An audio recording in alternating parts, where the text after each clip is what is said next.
Hey, deserving listeners, this is Chapter 9 in our deep dive on the rise of neo-Nazis. And this is the Psychology in Seattle podcast, as you can see with Humberto's shirt. And my name is Dr. Kirk Honda. I'm a therapist and a professor. And my name is Humberto Castañeda, and I ride the ocean waves all the way to the ice wall. So I thought I would start today's episode by talking about Marjorie Taylor Greene. What do you know about Marjorie Taylor Greene, Berto? Too much, more than I wanted to.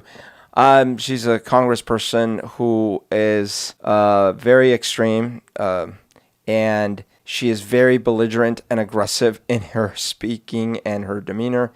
She also has been in cahoots, so to speak, with very, white nationalist individuals at different times, which she'll sometimes deny or contradict, but then her statements she makes totally support these things. And she is, if there's a list of 5 people that I would least want to be around, she's definitely on it. So among her many controversies, one of them involved the fires that were happening in California in 2018. I'm looking at an article right now on Media Matters for America, written by Eric Hananoki. And I thought I would get to the Jewish space laser thing, because it's one of the... What do you remember hearing about the Jewish space laser thing? If I remember right, she tweeted something, or I think it was a tweet, about how a potential cause of the fires are lasers from satellites put up in space by high-tech companies and Soros or something like that. Yeah. So there were a lot of jokes about how Marjorie Taylor Greene believes in Jewish space lasers. That was the phrase, Jewish space lasers. And the way it was told to me was that she believes that there are literally Jewish space lasers in an orbit around the Earth that are controlled by Jewish people that are causing all sorts of problems, including the fires. It's a convenient thing for a Republican to say when they're constantly trying to deny climate change and other kinds of environmental problems. There's a long string of bizarre ways in which the GOP will deny what's actually happening on the ground and what 99.9% of scientists agree on. And so when you have a Jewish space laser being identified as the cause, then you just have another one of those silly denial claims. Well, if you're George Soros and you're trying to control the world, because that's your ultimate goal, is full domination, then, and one of your strategies is to basically convince everyone that the world is ending due to climate change because your green energies are going to take over and you're going to have all the power and control.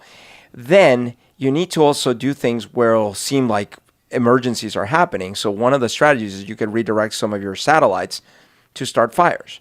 It makes sense. Yeah. It's like Lex Luthor or something. Yeah. LexCorp. So here's a story according to this article. I'll read it here. Conspiracy theorists have pushed other explanations for the fire, especially on social media. One theory, which has been promoted by QAnon, falsely posits that a nefarious entity used laser beams or a similar instrument to start the fire for financial profit or to clear space for California's high-speed rail system. Oh, clear space on the ground for California's high-speed rail system. So apparently that's a Democrat, a liberal thing, mass transit, I'm guessing. Then the representative Greene is a proponent of this laser beam conspiracy theory that is put forth by QAnon followers. And she wrote in 2018 in a Facebook post, she said she was speculating about that, quote, because there are too many coincidences to ignore, Berto. Yeah. The fire, and you have the California governor, Jerry Brown, who's a Democrat. His last name is Brown. And he wants to build a high-speed rail project. I mean, which would compete against Musk's Tesla cars. We have just too many coincidences. Yeah. And then, quote, oddly, there are all these people who have said they saw what looked like lasers or blue beams of light causing the fires. Yeah. Everyone has a video camera, a very high definition video camera in their pocket. You don't have to rely on anecdote. You could actually see the evidence. Okay, where are Cameras can't capture those lasers. where are the videos? Let's see. Then she goes on to say, she also speculated that a vice chairman at Rothschild Incorporated, international investment banking firm, was somehow involved, and suggesting the fire was caused by a beam from space solar generators. So I think that's where the Jewish part comes in, is pointing toward this international investment banking firm, because at no point in this Facebook post does she say the lasers are from Jewish people directly, right? She's not saying that directly. So they usually don't, right? Because the reason they use Soros is as like a figurehead is because it's, it puts a real person's name to the thing, it puts a face to but he happens to be Jewish. Right. So she goes on, quote, "If they are beaming the sun's energy back to Earth, I'm sure they wouldn't ever miss a transmitter receiving station, right? I mean, mistakes are never made when anything new is invented. What would that look like anyway? A laser beam or light beam coming down to Earth, I guess. Could that cause a fire? I don't know. I hope not.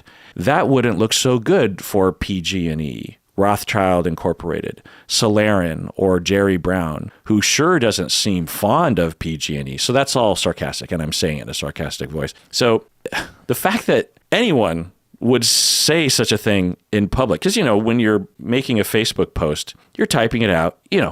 I do this, you do this. You type something out, and then you're like, well, let's look it over before I click post. Let's take that out. Or sometimes it's like, let's just not even post it. She did that. And yet she put out there all of these ideas, just, hey, I'm just asking questions. And it's just, just astonishing. And so there's an anti-Semitic theme in here, right? There's these dogmas, she knows well enough to not just say, well, the Jews are behind it. Right. But she identifies an individual who is identified as one of the Jewish elites that are working behind the scenes to control everything. Supposedly, the fires don't have anything to do with the fact that the Republicans and people all over the world have been ignoring the science, not investing money into cleaner energies, not enough anyway, not fast enough anyway. Let's not look at that. Let's just blame Jewish people and their lasers that I just made up, or I didn't make up, but QAnon made up. An elected official is like down the rabbit hole of QAnon. Yeah. It's just... It's just unbelievable. astonishing. And it's exhausting. So we ended chapter 8 by talking about Trump and other famous people who are neo-Nazi leaning or white supremacy leaning, like Tila Tequila and other people. But we didn't get to the whole list. So I thought we'd go to the last few people on my list right here, notable figures. We have Mel Gibson. So what do you remember about Mel Gibson and his anti-Semitism? I remember a couple of things. First of all, I remember him being arrested while drunk and going on a complete tirade against the Jews. Yeah, so I'll fill in the gaps there. That's all true. He was in L.A., and he said, quote, because it's all on tape, he says, "Fucking Jews. The Jews are responsible for all the wars in the world. Are you a Jew?" He's talking to the police officer because the police officer was arresting him for DUI. So what else do you know? Then I also remember something about a phone call to his stepdaughter or his daughter or his niece. Well, I think you might be mixing him up with Alec Baldwin. Yes, I am. But it was a phone call to his wife. Oh, to his wife, okay. Or his... But there was another phone call with Mel Gibson because I remember him also cursing and stuff and also talking about the Jews.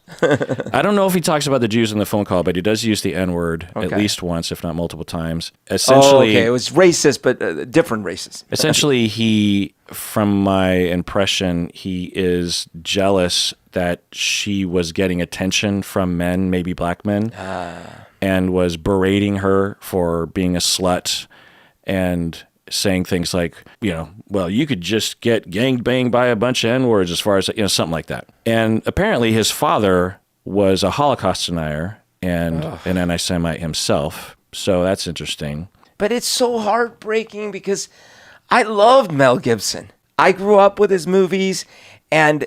Well, you love the director and the writer. Yeah, well, and the key grip. Right. And but I'm saying, director. in that naive way, I thought he was great. And I remember when I watched the Lethal Weapon series. I loved that series. And never in a million years, because in those movies, and of course, he stands for, truth and justice and the American way and blah, blah, blah, in a crazy, chaotic way, but still. And his partner is a black guy, and he gets along famously with him. And I just would have never in a billion years thought, oh, he's racist. But of course, you're not your actor. You're not what you play as an actor. Right.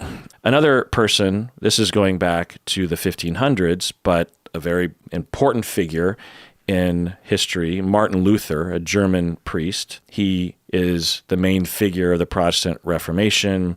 Lutheranism, comes from him. I don't know how to phrase that, but do you know that named after him. When I was a kid, I thought that there was Martin Luther was one person. Martin Luther King and Martin Luther were the same person.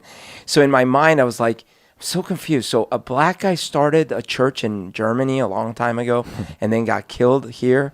It was, well, I guess I would have been in Colombia at the time, but still. So he wrote something called and this is translated into English, of course. It was published in 1543, and it was called On the Jews and Their Lies. So the reason why I'm going over this is because there's a lot of prominent figures, and Martin Luther and his teachings were used by the Nazis in Germany to spread their hate. The clergy would adopt, or were told to adopt, because Martin Luther is a hero to a lot of people around the world, particularly German Protestants. And hey, if he was a massive anti-Semite, then it's okay to be a... So, quoting Martin Luther here, he says, "What shall Christians do with the rejected and condemned people, the Jews? First, to set fire to their synagogues or schools. This is to be done in honor of our Lord and of Christendom, so that God might see that we are Christians. Second, I advise that their houses all be razed and destroyed." Blah, blah, blah. He lays out a whole thing. It's all along those lines. And when you read this, seeing the 1543, and of course, many people back then had this point of view. Many people before had this point of view. It's just bizarre. There's not a lot of ideas that survive time like this. And this viciously, this incandescently. It's crazy. And so specifically to people of today, Donald Trump, what we talked about in chapter 8, basically said something along these lines. This is like, so in Colombia, we don't wake up every day going, those Spaniards, man. Oh, I can't believe they came here and did that stuff. Oh, we still got to figure out how to get back there and teach them a lesson. Yeah. That doesn't happen. Right. No one's obsessing over it. Yeah. And that only happened 500 years ago. Yeah. And it was a genocide. Yeah. There was a literal genocide by these group of people just 500 years ago. And it happened. And no one is waking up right now in Colombia or in any country in Latin America going, oh, Spain, gotta get back, I hate them so much. Yeah. It's just not happening. Yeah. It need to be more justified because of course. There's actual atrocities. And it would still be unjustified because no one has anything to do with it nowadays. Yeah. But we're talking about like a non-existent threat and aggression that somehow happened but didn't never happen. Yeah. That lasts thousands of years. Yeah. I wanted to read this passage from Martin Luther because it was very well received at the time in Germany in the 1500s. Generations into the future, many more people would adhere to this because Martin Luther was essentially a god to these people, and how similar the language is to people of today. We have also the beloved writer of children's books, Roald Dahl. He was prominent in the mid-1900s. You know what books he is known for writing for, Berto? So there's the Giant Peach thing. James and the Giant Peach. There's a big dude movie that Steven Spielberg did with the guy who was giant. The BFG. The BFG. The Big Fucking Giant. Yeah. There's another one that I liked. I forgot. Charlie and the Chocolate Factory. Oh, which I've never seen. Matilda. But yeah. The Witches, which was recently made with what's-her-face. Okay. Fantastic Mr. Fox. Oh, what? Oh, yeah, I guess I did know that. Yes. And Gremlins. What? I did not know that. I mean, the Spielberg movie was only based... heavily adapted. Okay. Yeah. But still. The other ones are very much from those books, But yeah, apparently he was an anti-Semite. Also, we have Coco Chanel, the French fashion icon, prominent also in the mid-1900s. I looked into this, and there's a lot of detail, but long story short, in 1941, during the German occupation of France, where she was living, she tried to take advantage of the new laws that targeted Jewish-owned businesses that were established by the Nazis. And Chanel No. 5, her most famous today, and maybe back then, her most famous product, Chanel No. 5 was owned primarily by a Jewish family. Oh. She also owned it, I think, in part, but she didn't own it outright. That scent was owned by, okay. Yes, the scent or the manufacturer or the copyright, I don't know. I couldn't really. But when these laws came out targeting Jewish-owned businesses, she attempted to use those Nazi laws to gain full control over Chanel No. 5, but she apparently failed. Now, it's unclear if she was doing it because she hated Jewish people or she's just a dick because she's just a business person and wanted to capitalize on an opportunity. I don't know. Now, another detail, she also dated a number of Nazi officers during the war. What does that mean? So your country gets invaded by the people that your country fought against just a few years ago, and you're sitting there taking advantage of their laws and dating their officers. Yeah. Okay. So that's Coco Chanel for you. Wow. Very prominent, sought-after brand of today, right? Henry Ford, founder of the Ford Motor Company, also known for what, generally? The assembly lines, the industrialization, the beginning of the real industrial age. Right. So there's lots to say about Henry Ford. Did you know that he was an anti-Semite? I have heard that before, yeah. Yeah. So doing this bit of the deep dive helped because like the Coco Chanel thing, it's kind of unclear because we don't really have statements from Coco directly saying just anti-Semitic things. Yeah. Other people like Martin Luther, we do have writings, his own publications saying, let's burn the synagogues to the ground, let's burn their houses to the ground, all sorts of things. With Mel Gibson, he's well known for being an anti-Semite, but it was a drunken tirade. Does he have anti-Semitic views? Very Absolutely. Likely. Because his dad was, seemingly that's well, like you said, being drunk doesn't make you an anti-Semite. Right. I've been drunk many times. I never became an anti-Semite in the process. But there's not a lot of data to go off of other than that. It seems to be pointing in a direction, but it's different when you have actual statements from the individual, like with Henry Ford. Yeah. He was a conspiracy theorist, which seems to go hand in hand with a lot of Nazi sort of people. And a number of the conspiracies that he adhered to, and he didn't invent the conspiracies, right? He adhered to them. A lot of the conspiracies involved Jewish people, of course. He thought that the Jews were infiltrating American society. Does that sound familiar? Yeah. And that was a threat to traditional American values. And he was very passionate about this. And also, he wanted to get rid of jazz music because jazz music was becoming popular. Do you know why he wanted to get rid of jazz music? There was a lot of Jewish jazz musicians. Very good. I mean, I didn't know that until now. Oh. I know that jazz had a lot of Jewish musicians. Yeah. But I didn't know he wanted to get rid of jazz. But now that you've mentioned it, I guess that's probably why. I never associated jazz music with Jewish people until looking into this. That I did know, yes. Benny Goodman, George Gershwin, Artie Shaw. I didn't even know any of those. But it's for the same, very related to the reason why there was a lot of activity in the banking sector from Jewish families, because they were prohibited from doing a lot of other professions. Right. Or blocked. Right. And so a lot of these conspiracy theories stem from bits and nuggets of reality, which is like, there were some very powerful Jewish families as a result of having created a banking ecosystem. And then that becomes like exacerbated to the max.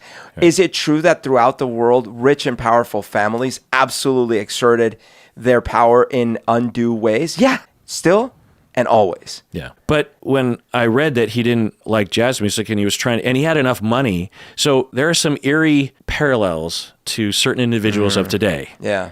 Where you have a rich industrialist who has wild ideas and starts to pull his or throw his weight around to cause massive social problems. Yeah. And so when I heard he hated jazz music, I thought, he hates black people because, he's anti-Semite, he's also racist. But no. That probably didn't help. Yeah, it didn't help. But it was because he thought of jazz as being a Jewish conspiracy to infiltrate America. Right. People like Benny Goodman, who played the clarinet. Because what's interesting is at the time, jazz was seen as subversive, right? It was the rock and roll. Absolutely. And it was therefore a threat to the Christian tradition of classical music. Mm-hmm. And Jewish is not Christian. In fact, they killed Christ. So yeah, it all makes sense if you add it up. Yeah, it's interesting. So he invested a lot of money, because he had a lot of money, and paid public schools to teach square dancing. Oh, wow.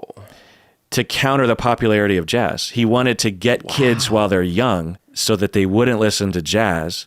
Oh my gosh. And square dancing is what we would call country music today, but back then I guess they just call it I don't know what they'd call it, but just music. I don't know. Well, which is so interesting because that style of country music is a total, morphing of traditional classical music now interpreted in the South, but it actually was influenced by a lot of other things, including jazz.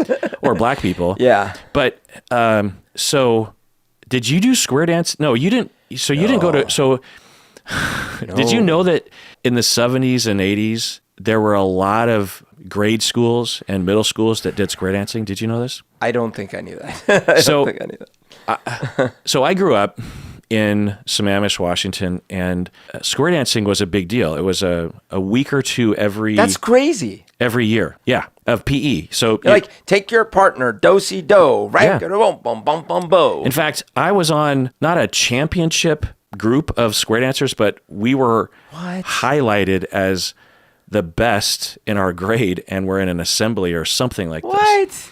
Anyway, it was taught to us, and it's take your partner, and there's all this language. There's do-si-do, and then there's the promenade, and there's all these words that you have to learn, and it was done in PE. So one week we'd be playing softball, and next week we'd play kickball, and next week we'd play soccer or something, and then one week we would do square dancing, and it was really a lot of fun. I had a lot of fun. In fact, my mom's parents, my grandparents, my white grandparents, also I have a film of them square dancing when they were in their 20s. Okay. In around the 1930s, it would have been. Can you imagine having film? That's insane. My white grandfather was an early adopter of technology. Okay. And so he has footage.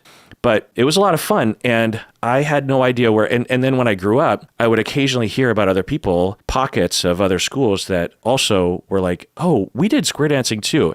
And then you just start looking at it, you're like, "Why were we doing square?" It's such a weird. Yeah. It's not a sport. You thought swing or something. But, we didn't do other kinds of dancing. Yeah, just square dancing. Jazz dancing, for example. Incredible. Ballet. We just did square dancing. But here's the kicker, Berto. So he was angry with how the press was handling the situation. What does that sound like? I can't think of it. So he bought a newspaper. Aha. What does that sound like? Yeah. And he started publishing a series of articles under his name. So he didn't pressure a journalist. He wrote it under his name and wrote them himself. So he was going to be the American Hitler. Incredible. Claiming a vast Jewish conspiracy. He published articles over 91 ismost. So he was, I don't know how often the issues were released. I'm thinking weekly at the most. And so, this is several issues, 91 issues, articles in every single one of those issues. And he made every Ford dealership, he made all the dealerships to require them to carry the paper and distribute it to its customers. So it wasn't, it was a local newspaper, but he forced it on everyone. Yeah, so it was around the country. That's incredible. And he bound the articles eventually, after all 91 were published, in 4 volumes entitled The International Jew, the World's Foremost Problem. So that gives you an idea His struggles, as to what he was talking about in all those articles. Ford Motor Company went on to be, I would take an American icon. I don't know if this is true, but if I were to take a guess, I would say during the heyday of American automakers, like the 60s, 70s, I would say Ford was number 1 for a long time. Yeah. Anyway, point is a full-on crazed Nazi. Hitler in the making, right? Yeah, and this is, he's spouting this shit before World War II. Yeah. So, but I mean, he was following in the footsteps. He just did, or not footsteps, sorry, he was creating the footsteps. He just probably either wasn't as interested in becoming a politician or failed, or maybe he wasn't a good speaker. I don't know. Yeah, I didn't see anything The saying world that. lucked out, though. How much of the movement of current neo-Nazis in America can be attributed directly to Henry Ford planting those seeds? Yeah. You know, all those marchers in the Unite the Right rally could have had a grandparent, a great-grandparent who read all of those articles without any pushback or any good pushback and just absorbed it as fact that the Jews were a problem, not just the United States, but in the world. The world's foremost problem, Berto, is the Jew. Jewish space lasers, Berto. It's not carbon dioxide. It's not mining coal. It's the Jew. Yeah.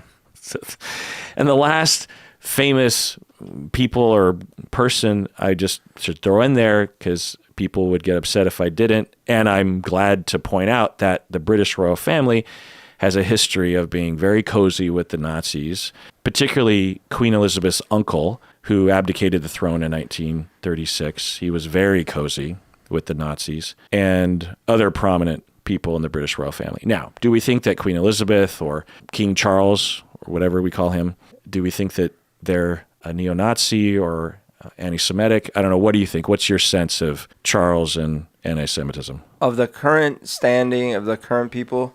No, I think that they're probably not actively actuating those beliefs. Meaning, I don't think that they're taking steps in the power they have. But behind closed doors, even privately. I'm sure that some of them still hold. Yeah, absolutely. That part wouldn't be surprising. Because first of all, they're from that generation. And not that excuses it. It's just like, it's pretty common, actually. And yeah, and I just, people don't easily change their views and stuff like that. Yeah. By the way, so remember we talked about the Aryan ideology, right? Like, where does Aryan come from? I didn't realize this last time we talked about it, but then I watched a couple more things about it. The biggest proponents of that theory before the Nazis were the British. This is how they justified, this is one of the ideological ways in which they justified their empire. Is because they saw themselves as true Aryans, the true Aryan race. And basically they believed, they as in, obviously I'm grouping the whole people, so it was like, but there were people who wrote about this in England that espoused those same beliefs, the kind of quasi-supernatural aspects of it, and the ancestry, and the Vedic writings, and the fact that the white invaders from the north came to the Caucasus regions and took over for a while, and they unfortunately bred with the locals, but they have this magical ancestry. Yeah. And they believed it. And that's why they could conquer and should conquer the world. Yeah. When I was a kid, you had the Nazis who were anti-Semitic and horrible. And then you had the good guys, the Brits, the Americans. And they were not Nazis. They fought against Nazism. They freed the Jewish people. Right. And it was black and white. You learn history and you learn something different. Yeah. Which is that Britain, Great Britain, British Empire, United States, one wrong move, and we could have been allies with Nazis. We could have had our own Nazi party. Yeah. And I've learned about that more recently because a lot more reporting has been made about this in light of Donald Trump and the rise of neo-Nazis in our country as a cautionary tale that there was a time when our country was on the brink. Yeah. And there were conspiracies among politicians, elected officials, who were appealing to voters and religious leaders and religious people to make America great again and to tighten up our borders and to get rid of the brown people and especially the Jew. But through the press, the power of the press, the power of the people, the power of activism, the power of law, we actually, by the skin of our teeth, managed to get control of the situation before these figures rose. I mean, they were already rising to power. Yeah, but before they could really take. Yeah. And it wasn't just these figures, it was all of their followers. They had power because they had support. And we have to hold the line. We can't just coast, apparently. We can't just sit back and say, well, that's the past, or those are weirdos. You know, it'll work itself out. We have to do something about it. So let's take a break here, Berto. When we get back, let's talk about how Nazis are related to January 6th. And when we get back, let's have the rest of it be for the patrons who are funding us to dedicate the time and the energy to make this deep dive, these chapters, this series on the rise of neo-Nazis in our society and in societies around the world. So, and you can't spell funding if you didn't go to school and learn how to spell words. So, you know. True. Yeah. So if you want to hear the rest of the episode, become a patron of the podcast by going to patreon.com or using the link below. And everyone out there, please take care of yourself because you deserve it.